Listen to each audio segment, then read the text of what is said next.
Baku tembak terjadi di sepanjang perbatasan Pakistan-Afghanistan pada Sabtu 11 Oktober 2025 malam. Kelompok Taliban Afghanistan menyerang pos-pos Pakistan di beberapa lokasi. Para pejabat keamanan Pakistan mengatakan bahwa mereka merespon dengan kekuatan penuh. Menurut pejabat keamanan dari kedua negara, baku tembak terjadi di lebih dari 6 lokasi di sepanjang perbatasan. Pasukan Taliban mengatakan mereka telah merebut 3 pos perbatasan Pakistan. Sementara pejabat keamanan Pakistan mengatakan militer mereka telah menghancurkan beberapa pos Afghanistan. Tembakan senjata dan artileri ke arah Afghanistan menerangi langit malam.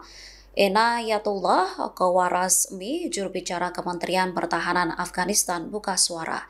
Ia mengatakan bahwa serangan itu merupakan operasi balasan atas pelanggaran wilayah udara Afghanistan oleh Pakistan. Lebih lanjut, ia mengatakan serangan itu berakhir pada tengah malam waktu setempat. Dirinya memastikan pasukannya akan kembali menyerang jika Pakistan melanggar wilayah udara Afghanistan lagi.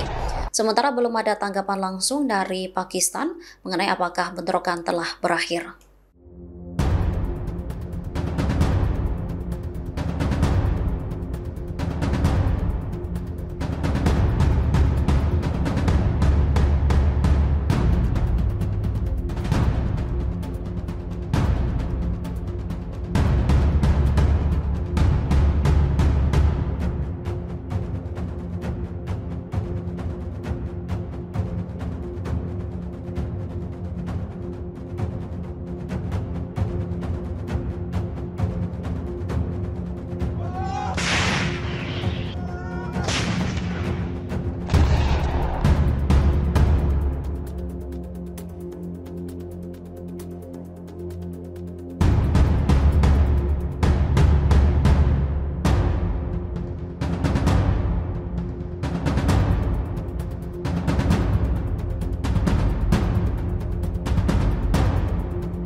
Download Tribun X sekarang, menghadirkan lokal menjadi Indonesia.